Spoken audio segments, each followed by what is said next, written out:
जय हो भोजपुरिया समाज, कैसन बानी रहुआ लोग। दोस्तों, भोजपुरी इंडस्ट्री के गायक और अभिनेता अंकुश राजा लेके आ रहे हैं आप सभी के बीच में एक बहुत ही प्यारा लोकगीत, बहुत ही धमाकेदार गाना आप सभी के बीच में आ रहा है, जिस गाने का बोल है ओढ़निया सटा के रखिया। दोस्तों, बहुत ही प्यारा गाना। दोस्तों, बोल से ही लग रहा है कि गाना सुपर डुपर ही ब्लास्ट होने वाला है।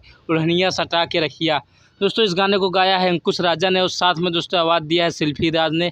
दोस्तों, इसमें जो फीट एक्ट्रेस में देखा जाए साहिबा खान है, मतलब जो हीरोइन इस गाने की होने वाली हैं उनका नाम है साहिबा खान। तो दोस्तों, कल सुबह आप सभी के बीच में यानी कि 19 तारीख वर्ल्ड वाइड रिकॉर्ड चैनल पर सुबह 6 बजे ये गाना रिलीज हो रहा है।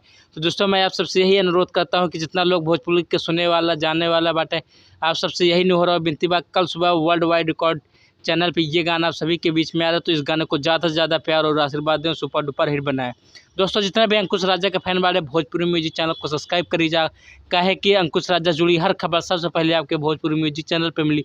फटाफट सब्सक्राइब करी जा भोजपुरी म्यूजिक चैनल।